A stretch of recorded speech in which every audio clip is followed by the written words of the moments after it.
Hi hello friends, ಎಲ್ರಿಗೂ Sapna vlogs and kitchen ಚಾನಲ್ಗೆ ಸ್ವಾಗತ. ಎಲ್ಲರೂ ಹೆಂಗಿದ್ದೀರಾ, ಚೆನ್ನಾಗಿದ್ದೀರಾ ಅಂತ ಅಂದ್ಕೊಂಡು ಇವತ್ತಿನ ವೀಡಿಯೋನ ಸ್ಟಾರ್ಟ್ ಮಾಡ್ತೀನಿ.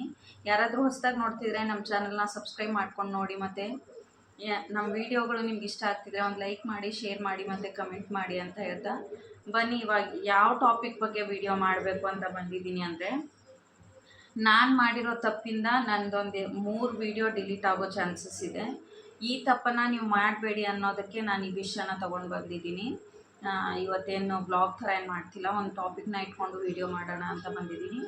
ಅಂದರೆ ನಾನು ಮಾಡಿರೋ ಒಂದು ಮಿಸ್ಟೇಕಿಂದ ನನ್ನ 3 ರೀಲ್ಸು ಅಂದರೆ ಪಾಪ್ಯುಲರ್ ರೀಲ್ಸೇ ಡಿಲೀಟ್ ಆಗೋ ಚಾನ್ಸಸ್ ಇದೆ. ಆಲ್ರೆಡಿ ಮೇಲ್ ಕಳಿಸಿದ್ದಾರೆ ಯೂಟ್ಯೂಬ್ದವರು, 30 ಡೇಸ್ ಒಳಗಡೆ ಡಿಲೀಟ್ ಮಾಡಿಲ್ಲ, ತಾನಾಗೆ ಡಿಲೀಟ್ ಆಗಿಬಿಡುತ್ತೆ ಅಂತ. ಈ ಮಿಸ್ಟೇಕ್ನ ನೀವು ಯಾವತ್ತೂ ಮಾಡೋಕ್ಕೆ ಹೋಗಬೇಡಿ.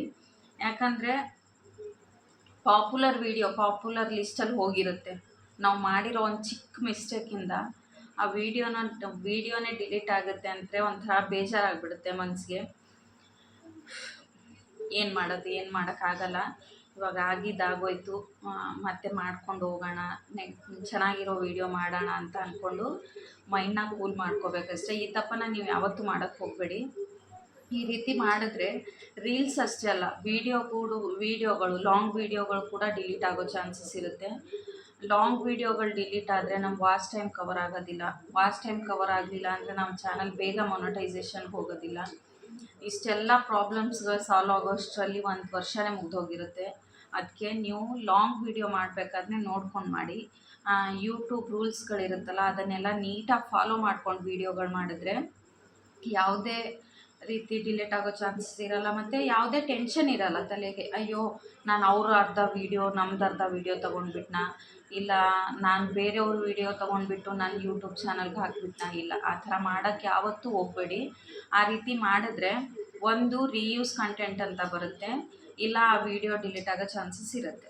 ರೀಯೂಸ್ ಕಂಟೆಂಟ್ ಅಂತ ಬಂದುಬಿಟ್ರೆ ಆಲ್ರೆಡಿ ಯೂಟ್ಯೂಬಲ್ಲಿ ಆ ಥರ ವೀಡಿಯೋ ಅಪ್ಲೋಡ್ ಆಗಿದೆ, ನೀವು ಬೇರೆಯವ್ರ ಕಂಟೆಂಟ್ನ ಎತ್ಕೊಂಡ್ಬಿಟ್ಟು ನಿಮ್ಮ ಚಾನಲಲ್ಲಿ ಹಾಕ್ಕೊಂಡಿದ್ದೀರಾ ಅಂತ ಅರ್ಥ. ಅದಕ್ಕೆ ಯಾವುದೇ ರೀತಿ ಒಂದು ಚಾನಲ್ನ ನೀವು ಮಾಡಬೇಕು ಅಂತ ಅಂದ್ಕೊಂಡಿದ್ದೀರಾ ಅಂದರೆ ಆ ಚಾನಲ್ನ ನೀವಾಗೆ ಮಾಡಿ. ಒಂದು ಲೈವಾಗಿ ನೀವೇ ಬಂದು ಮಾಡಿ, ಇಲ್ಲ ಫೇಸ್ ನಿಮ್ಮದೇ ಇಟ್ಕೊಂಡು ಇಲ್ಲ ಬ್ಲಾಗ್ ಥರ ಮಾಡಿ, ಇಲ್ಲ ಕುಕ್ಕಿಂಗ್ ಥರ ಮಾಡಿ. ಬಟ್ ಯಾವುದೇ ವೀಡಿಯೋ ಮಾಡೋದಿದ್ರೂ ನೀವಾಗೆ ಮಾಡಿ. ಬೇರೆಯವ್ರ ವೀಡಿಯೋ ಇಟ್ಕೊಂಡ್ಬಿಟ್ಟು, ಅಂದರೆ ಬೇರೆಯವ್ರು ಆಲ್ರೆಡಿ ಅಪ್ಲೋಡ್ ಮಾಡಿರೋ ವೀಡಿಯೋದಲ್ಲಿ ಅರ್ಧ ಭಾಗನ ಚಿಕ್ಕದಾಗಿ ಕಟ್ ಮಾಡ್ಕೊಂಡ್ಬಿಟ್ಟು, ನಾವು ಎಲ್ಲರೂ ಹೋಗಿರೋ ಅರ್ಧ ಭಾಗನ ಚಿಕ್ಕದಾಗಿ ಕಟ್ಕೊಂಡು 2 ಮಿಕ್ಸ್ ಮ್ಯಾಚ್ ಮಾಡಿಬಿಟ್ಟು ಹಾಕ್ಬಿಡ್ತೀವಿ ಅಂದರೆ ಆ ವೀಡಿಯೋಗಳು ನಿಜವಾಗ್ಲೂ ಓಡೋದಿಲ್ಲ ಒಂದು. ಮತ್ತು ಯೂಟ್ಯೂಬ್ದವರು ಆ ರೀತಿ ವೀಡಿಯೋಗಳನ್ನ ಕನ್ಸಿಡರ್ ಕೂಡ ಮಾಡಲ್ಲ. ಆ ರೀತಿ ವೀಡಿಯೋಗಳು ಹಾಕಿದ್ರೆ ನಿಮ್ಮ ಚಾನಲಲ್ಲಿ ಒಂದು 100 ವೀಡಿಯೋ ಆ ರೀತಿಗಳು ಹಾಕಿರ್ತೀರ ನೀವು, ವ್ಯೂಸ್ ಕೂಡ ಬಂದಿರುತ್ತೆ. 100, 200, 1K, 2K ತುಂಬ ವ್ಯೂಸ್ ಕೂಡ ಬಂದಿರುತ್ತೆ. ಸಬ್ಸ್ಕ್ರೈಬರ್ಸ್ ಕೂಡ ಆಗಿರ್ತಾರೆ ಆ ವೀಡಿಯೋಗಳಿಂದ. ಬಟ್ ಆ ಚಾನಲ್ ಮೊನಟೈಸೇಷನ್ಗೆ ಹೋಗೋದಿಲ್ಲ. ನಾವು ಮಾಡಿರೋ ವರ್ಷಾನುಗಟ್ಲೆ ಮಾಡಿರೋ ಕಷ್ಟ ಎಲ್ಲ ಪ್ರತಿಫಲ ಸಿಗೋದೇ ಇಲ್ಲ. ನಾವು ಅವ್ರದ್ದಾದ್ರೂ ಹಾಕಲಿ, ನಮ್ಮದಾದ್ರೂ ಹಾಕಲಿ, ಈ ವಿಡಿಯೋ ಮಾಡೋದಕ್ಕೆ ಟೈಮ್ ಬೇಕು, ಅವ್ರ ವಿಡಿಯೋ ನಮ್ಗೆ ಹುಡ್ಕೋದಕ್ಕೆ ಟೈಮ್ ಬೇಕು, ಅದನ್ನು ಎಡಿಟ್ ಮಾಡೋದಕ್ಕೆ ಟೈಮ್ ಬೇಕು. ಅಷ್ಟೆಲ್ಲ ಟೈಮ್ ಕೂಡ ವೇಸ್ಟ್ ಆಗಿಬಿಡುತ್ತೆ. ಅದರಿಂದ ಏನು ಮಾಡಬೇಕು, ನಾವಾಗೆ ಫ್ರಂಟ್ ಬಂದುಬಿಟ್ಟು ವಿಡಿಯೋ ಮಾಡಿದ್ರಾಯಿತು. ಇಲ್ಲ ಯಾರಾದರೂ ಏನಾದರೂ ಅನ್ಕೋತಾರೆ ಅನ್ನೋ ಭಯ ಇದ್ದರೆ, ಇಲ್ಲ ನಾನು ಮಾಡ್ಕೋತಿದ್ದೀನಿ ಯಾಕೆ ಅಂತಲೂ ಕೇಳ್ಬೋದು ನೀವು. ಅದಕ್ಕೆ ನೀವು ಫ್ರಂಟ್ ಆದರೂ ಬಂದು ವಿಡಿಯೋ ಮಾಡಿ, ಇಲ್ಲ ನಿಮ್ಮದೇ ಒಂದು ಸ್ವಂತ ಚಾನಲ್ನ ತೆಗೆದುಬಿಟ್ಟು ನೀವಾಗೆ ವಿಡಿಯೋ ಮಾಡಿ. ಅದೇ ಬೆಸ್ಟ್ ಆಪ್ಷನ್ ಅಂತ ಹೇಳ್ತೀನಿ ನಾನು. ನನ್ನ ವಿಡಿಯೋ ಡಿಲೀಟ್ ಆಗೋದಕ್ಕೆ ಕಾರಣ ಏನು ಅಂದರೆ, ನಾನು ಈ ರೀಲ್ಸ್ ಲಿಸ್ಟಲ್ಲಿ ಬರುತ್ತಲ್ಲ, ಶಾರ್ಟ್ಸ್ ಲಿಸ್ಟಲ್ಲಿ, ಆ ಶಾರ್ಟ್ಸ್ಗಳಲ್ಲಿ ಒಂದಿಷ್ಟು ವೀಡಿಯೋಗಳನ್ನ, ಒಂದಿಷ್ಟು ಆಡಿಯೋನ ತಗೊಂಡು ನಾನು ರೀಲ್ಸ್ ಮಾಡಿದ್ದೆ.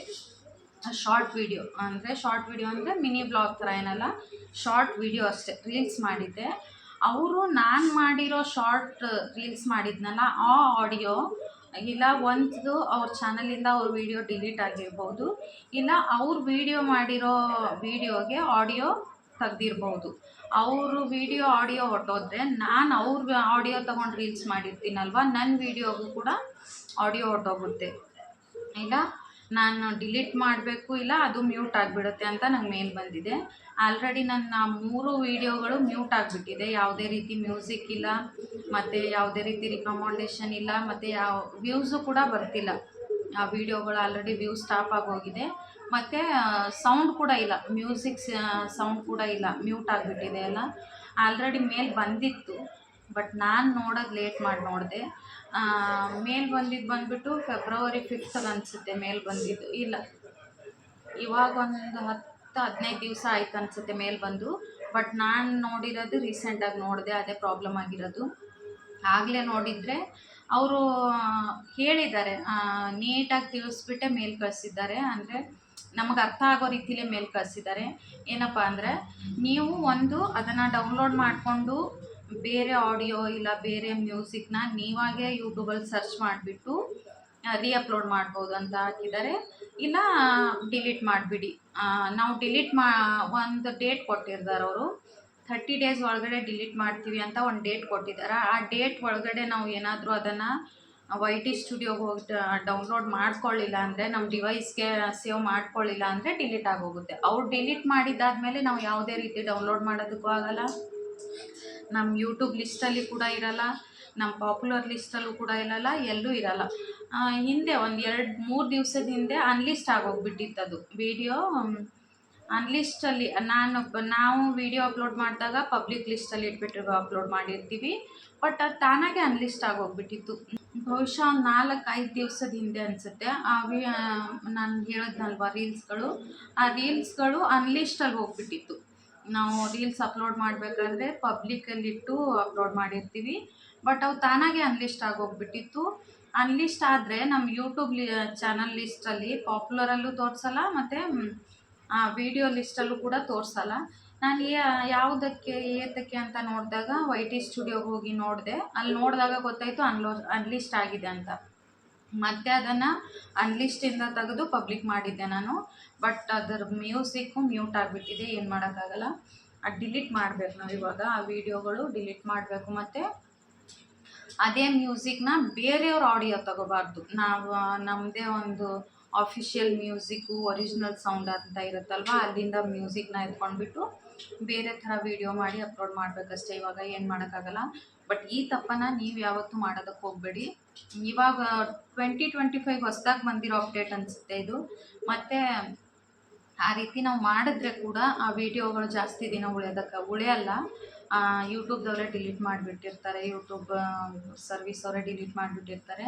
ಆದರೆ ನಾವು ಗೂಗಲಲ್ಲಿ ಜಿಮೇಲಲ್ಲಿ ನಾವು ನೋಡ್ತಾ ಇರಬೇಕು, ಯೂಟ್ಯೂಬಿಂದ ಯಾವುದಾದ್ರೂ ಅಪ್ಡೇಟ್ ಬಂದಿದ್ದಾವ, ಇಲ್ಲ ಯೂಟ್ಯೂಬಿಂದ ಯಾವುದಾದ್ರೂ ನಮ್ಗೆ ಮೆಸೇಜ್ ಕಳಿಸಿದಾರಾ, ಅದನ್ನೆಲ್ಲನೂ ಜಿಮೇಲಲ್ಲಿ ಇಲ್ಲ YT ಸ್ಟುಡಿಯೋದಲ್ಲಿ ನೋಡ್ತಾ ಇರಬೇಕು. ನಾವು ನೋಡಲಿಲ್ಲ ಅಂದರೆ ಗೊತ್ತಾಗಲ್ಲ ಏನು ಬಂದಿದೆ ಏನಿಲ್ಲ ಅನ್ನೋದನ್ನ ನಮ್ಗೆ ಗೊತ್ತಾಗೋದೇ ಇಲ್ಲ. ಮತ್ತು ಅದು ನಾವು ಅರ್ಥ ಮಾಡ್ಕೊಳ್ಳೋಷ್ಟರಲ್ಲಿ ಬೇರೆನೋ ಆಗೋಗಿರುತ್ತೆ. ಅದಕ್ಕೆ ಈ ತಪ್ಪನ್ನು ನೀವು ಯಾವತ್ತೂ ಮಾಡೋದಕ್ಕೆ ಹೋಗಬೇಡಿ. ಯೂಟ್ಯೂಬ್ ಮಾಡ್ತೀರಾ ಅಂದರೆ ಮೈಂಡ್ ಒಂದೇ ಸೈಡಲ್ಲಿ ಇಟ್ಕೊಂಡು ಯೂಟ್ಯೂಬ್ ಮಾಡಿ. ಮತ್ತು ಬೇರೆಯವ್ರ ಕಂಟೆಂಟ್ನ ಯೂಸ್ ಮಾಡೋಕ್ಕೆ ಹೋಗಬೇಡಿ, ಬೇರೆಯವ್ರು ಹಾಕಿರೋ ಈ ವೀಡಿಯೋಗಳನ್ನ ಯೂಸ್ ಮಾಡೋಕ್ಕೆ ಹೋಗಬೇಡಿ. ನೀವಾಗೆ ಬಂದು ನೀಟಾಗಿ ವೀಡಿಯೋ ಮಾಡ್ಕೊಂಡು ಹೋಗಿ, ಒಂದಿನ ನಿಮ್ಮ ಚಾನಲ್ ಗ್ರೋ ಆಗುತ್ತೆ. ನಾನು ಅದೇ ಮೈಂಡ್ಸೆಟ್ಟಲ್ಲಿ ಮಾಡ್ತಿದ್ದೀನಿ. ಇವಾಗ ಗ್ರೋ ಆಗ್ತಿದೆ, ಪರವಾಗಿಲ್ಲ. ಹಿಂದೆ ಒಂದಿಷ್ಟು ದಿನ ಸ್ಟಾಪ್ ಮಾಡಿಬಿಟ್ಟಿದ್ನಲ್ವ, ಅದಕ್ಕೆ ಸ್ಟಾಪ್ ಆಗೋಗ್ಬಿಟ್ಟಿತ್ತು. ಇವಾಗ ಸ್ವಲ್ಪ ಗ್ರೋ ಆಗುತ್ತೆ. ಸ್ವಲ್ಪನಾದರೂ ಆಗ್ತಿದೆ ಅಲ್ಲ ಅನ್ನೋ ಖುಷಿ ಇದೆ. ಒಂದಿನ ಆಗುತ್ತೆ ಅಂತಲೇ ಮಾಡ್ತಿದ್ದೀನಿ. ನೀವು ಯಾವುದೇ ರೀತಿ ಕೂಡ ಬೇರೆಯವ್ರ ಕಂಟೆಂಟ್ನ ಯೂಸ್ ಮಾಡಬೇಡಿ. ಮತ್ತು YTದಲ್ಲಿ ನಾವು ಒಂದು 4 ವೀಡಿಯೋ ಹಾಕಿದ್ದೀವಿ, ಲಾಂಗ್ ವೀಡಿಯೋ ಅಂದರೆ ಅವರಾಗೆ ನಮಗೆ ಕಂಟೆಂಟ್ನ ಸಜೆಸ್ಟ್ ಮಾಡ್ತಾರೆ. ಅಂದರೆ ನಮ್ಮ ವ್ಯೂವರ್ಸು ಯಾವ ರೀತಿ ವೀಡಿಯೋಗಳನ್ನ ನೋಡಬೇಕು ಅಂತ ಇಂಟ್ರೆಸ್ಟ್ ಇದೆ, ಅವ್ರು ಯಾವ ರೀತಿ ವೀಡಿಯೋಗಳು ನೋಡಬೇಕಂತ ಬಯಸ್ತಾರೆ ಅನ್ನೋದನ್ನ YT ಸ್ಟುಡಿಯೋದಲ್ಲಿ ತೆಗೆದ್ಬಿಟ್ಟು ನೋಡಿದ್ರೆ ಯೂಟ್ಯೂಬ್ದವರೇ ನಮ್ಮ ಕಂಟೆಂಟ್ನ ಸಜೆಸ್ಟ್ ಮಾಡಿದ್ದಾರೆ. ಅದನ್ನು ಇಟ್ಕೊಂಡು ನಾವು ವೀಡಿಯೋ ಮಾಡ್ಕೋಬೋದು. ಬಟ್ ಅವ್ರ ಕಂಟೆಂಟ್ನೇ ನಾವು ರಿಯೂಸ್ ಮಾಡಿಬಿಟ್ಟು ಹಾಕ್ತೀವಿ ಅಂದರೆ ಬರೋದಿಲ್ಲ. ಅವ್ರು ಸಜೆಸ್ಟ್ ಮಾಡಿರೋ ವೀಡಿಯೋಗಳಲ್ಲಿ ಯಾವ್ದು ನಾವು ವೀಡಿಯೋ ಮಾಡಿದ್ರೆ ಬೆಸ್ಟ್ ಅನಿಸುತ್ತೆ ಅನ್ನೋದನ್ನ ನಾವೊಂದು ವೀಡಿಯೋ ಮಾಡಿ ಹಾಕಬೇಕು. ಒಂದು ರೈಸ್, ಇವಾಗ ನಾವು ಇದು ಪಲಾವ್ ಮಾಡೋದು ಹೇಗೆ ಅಂತ ವೀಡಿಯೋ ಅಪ್ಲೋಡ್ ಮಾಡಿದ್ದೀವಿ ಅಂದರೆ ಆ ವೀಡಿಯೋನ ನೋಡಿಬಿಟ್ಟು ಒಂದಿಷ್ಟು ವೀಡಿಯೋಗಳನ್ನು ಸಜೆಸ್ಟ್ ಮಾಡ್ತಾರೆ ನಮಗೆ ಯೂಟ್ಯೂಬ್ದವರೇ. ಅದರಲ್ಲಿ ನೋಡಿಬಿಟ್ಟು ಯಾವ ವೀಡಿಯೋ ಓಡುತ್ತೆ, ಯಾವ ವೀಡಿಯೋ ಓಡಲ್ಲ, ನಮ್ಮ ವ್ಯೂವರ್ಸ್ಗೆ ಯಾವ ರೆಸಿಪೀಸ್ ಇಷ್ಟ ಆಗ್ತಿದೆ, ಯಾವ ಥರ ರೆಸಿಪೀಸ್ ನಾವು ಅಪ್ಲೋಡ್ ಮಾಡಬೇಕು ಅನ್ನೋದನ್ನ ಯೂಟ್ಯೂಬ್ದವರೇ ನಮ್ಗೆ ಸಜೆಸ್ಟ್ ಮಾಡಿದ್ದಾರೆ. ಆ ಸಜೆಸ್ಟ್ ವೀಡಿಯೋಸ್ಗಳಲ್ಲಿ ಹೋಗಿ ನೋಡಿದ್ರೆ ಗೊತ್ತಾಗುತ್ತೆ ನಿಮಗೆ. ಆ ರೀತಿ ವೀಡಿಯೋಗಳನ್ನ ನಾವು ಮಾಡಿ ಅಪ್ಲೋಡ್ ಮಾಡಬೇಕಷ್ಟೇ. ಬಟ್ ಈಸಿಯಾಗಿ ಮಾಡ್ಕೋಬೋದು, ಹಂಗೇನು ಡಿಫಿಕಲ್ಟ್ ಅಂತ ಏನು ಅನ್ಸೋದಿಲ್ಲ, ಈಸಿಯಾಗಿ ಮಾಡ್ಕೋಬೋದು. ಫಸ್ಟ್ಗೆ ಚಾನಲ್ ಓಪನ್ ಮಾಡಿದಾಗ ಒಂಥರ ಭಯ, ಯಾರಾದರೂ ಏನಾದರೂ ಅನ್ಕೋತಾರ ಅನ್ನೋದು ಮೈಂಡ್ ಸೆಟ್ ಇದ್ದೇ ಇರುತ್ತೆ. ಬಟ್ ಮಾಡ್ತಾ ಮಾಡ್ತಾ ಏನಾಗುತ್ತೆ ಅಂದರೆ ಅದೆಲ್ಲನೂ ಮೈಂಡ್ ಫ್ರೀ ಆಗಿಬಿಡುತ್ತೆ. ಯಾರಾದರೂ ಏನಾದರೂ ಅಂದ್ಕೊಳ್ಳಿ, ನಾವು ಮಾಡ್ತಿದ್ದೀವಿ, ಚೆನ್ನಾಗಿ ಮಾಡ್ತಿದ್ದೀವಿ ಅನ್ನೋ ಮೈಂಡ್ ಸೆಟ್ ಬಂದುಬಿಡುತ್ತೆ. ಯಾರು ಏನಾದರೂ ಅಂದ್ಕೊಂಡ್ರು ಅಷ್ಟೇ. ನಾವು ಮಾಡ್ತಿರೋದನ್ನ ಯಾವತ್ತೂ ಬಿಡಬಾರ್ದು. ನಾವು ಸ್ವಂತ ಮಾಡ್ತಿದ್ದೀವಲ್ವ, ಅದೇನು ಬೇರೆಯವ್ರು ತೊಗೊಂಡು ಮಾಡ್ತಿಲ್ಲ. ನಾವೇ ಹೌಸ್ ವೈಫ್ಗಳಿಗೆ ಬೆಸ್ಟ್ ಪ್ಲಾಟ್ಫಾರ್ಮ್ ಅಂತ ಹೇಳ್ತೀನಿ ನಾನು ಯೂಟ್ಯೂಬು. ಅಂದರೆ ಮನೇಲಿ ಇಟ್ಕೊಂಡು ಏನು ಮಾಡಬೇಕು ಅನ್ನೋ ಟೈಮಲ್ಲಿ ಯೂಟ್ಯೂಬ್ ಮಾಡ್ಕೋಬೋದು, ಬ್ಲಾಗ್ ಮಾಡ್ಬೋದು, ರೆಸಿಪೀಸ್ ಮಾಡ್ಬೋದು. ನಾವು ಮನೇಲಿ ಏನು ಮಾಡ್ತೀವಲ್ಲ ಅದನ್ನೇ ಅಪ್ಲೋಡ್ ಮಾಡ್ಬೋದು. ಬೆಸ್ಟ್ ಪ್ಲಾಟ್ಫಾರ್ಮ್ ಅಂದರೆ ಯೂಟ್ಯೂಬ್ ಅಂತ ಹೇಳ್ತೀನಿ ನಾನು. ಅಂದರೆ ಮನೆಯಲ್ಲೇ ಇದ್ಕೊಂಡು ಏನು ಮಾಡಬೇಕು ಅಂತ ಅನ್ನೋರಿಗೆ ಬೆಸ್ಟ್ ಪ್ಲಾಟ್ಫಾರ್ಮ್ ಇದು. ಮತ್ತು ನಮ್ಮ ಮನೇಲೇ ಕೂತ್ಕೊಂಡು ಟೆಕ್ ಥರ ಟೀಚ್ ಮಾಡ್ಬೋದು. ಅಂದರೆ ನಾವು ಮನೆಯಲ್ಲಿ ಊಟ 3 ಟೈಮ್ ಅಡುಗೆ ಮಾಡ್ತೀವ, ಆವಾಗ ಒಂದೊಂದು ರೆಸಿಪಿನ ಶೇರ್ ಮಾಡ್ಕೋಬೋದು. ಇಲ್ಲ ಮನೇಲೇ ಇದ್ಕೊಂಡು ಮಕ್ಕಳ ಜೊತೆನೇ ವ್ಲಾಗ್ ಮಾಡ್ಕೋಬೋದು. ಬಟ್ ಒಂದು ಮಿಸ್ಟೇಕಿಂದ ನಿಮ್ಮ ಚಾನಲ್ನೇ ಡಿಲೀಟ್ ಆಗೋ ಚಾನ್ಸಸ್ ಇರುತ್ತೆ. ಶಾರ್ಟ್ಸ್ ಆದರೆ ಪರವಾಗಿಲ್ಲ, ಡಿಲೀಟ್ ಆದರೆ ಮತ್ತೆ ಮಾಡ್ಕೋಬೋದು ನಾವು. ಬಟ್ ಪಾಪ್ಯುಲರ್ ಆಗಿರೋ ಲಾಂಗ್ ವೀಡಿಯೋಗಳು ಡಿಲೀಟ್ ಆಗಿಬಿಟ್ರೆ ತುಂಬಾ ಹರ್ಟ್ ಆಗೋಗುತ್ತೆ. ಆ ಮಿಸ್ಟೇಕ್ನ ನೀವು ಯಾವತ್ತೂ ಮಾಡೋದಕ್ಕೆ ಹೋಗಬೇಡಿ. ಈ ಮಾಹಿತಿ ನಿಮ್ಗೆ ಇಷ್ಟ ಆಗಿದೆ ಅಂತ ಅನ್ಕೋತೀನಿ. ನಾನು ಮತ್ತಷ್ಟು ವೀಡಿಯೋಗಳನ್ನ ನಿಮ್ಮ ಜೊತೆ ಶೇರ್ ಮಾಡ್ಕೊತೀನಿ. ಅಂದರೆ ನಮ್ಮ ಚಾನಲಲ್ಲಿ ನೀವು ಎಲ್ಲ ಥರ ವೀಡಿಯೋಗಳ್ನೂ ನೋಡ್ಬೋದು. ನನಗೆ ಒಂದು ಯಾವುದಾದ್ರೂ ಅಪ್ಡೇಟ್ ಬಂದಿದ್ದರೆ ಅದನ್ನು ಕೂಡ ಶೇರ್ ಮಾಡ್ಕೊತೀನಿ. ಮತ್ತು ನಾನು ಮನೇಲಿ ಸ್ಟಿಚಿಂಗ್ ಮಾಡೋದ್ರಿಂದ, ಅಂದರೆ ಬೇರೆಯವ್ರದ್ದೇನು ಮಾಡಲ್ಲ, ಮನೇಲೇ ಸ್ವಲ್ಪ ಕಟ್ ಮಾಡಿಬಿಟ್ಟು ಎಲ್ಲ ಸ್ಟಿಚಿಂಗ್ ಮಾಡೋದ್ರಿಂದ ಅದು ಕೂಡ ಶೇರ್ ಮಾಡ್ಕೊತೀನಿ. ರೆಸಿಪಿ ಶೇರ್ ಮಾಡ್ಕೊತೀನಿ. Daily life style routine share ಮಾಡ್ಕೊತೀನಿ. ಎಲ್ಲ ರೀತಿ ವೀಡಿಯೋಗಳನ್ನೂ ನಿಮ್ಮ ಜೊತೆ ಶೇರ್ ಮಾಡ್ಕೊತೀನಿ ನಾನು. ಸಪ್ನಾ ವ್ಲಾಗ್ಸ್ ಆ್ಯಂಡ್ ಕಿಚನ್ ಚಾನಲ್ನ ಸಬ್ಸ್ಕ್ರೈಬ್ ಮಾಡ್ಕೊಳ್ಳಿ, ಮತ್ತು ಒಂದು ಲೈಕ್ ಮಾಡಿ, ಶೇರ್ ಮಾಡಿ, ಕಮೆಂಟ್ ಮಾಡಿ.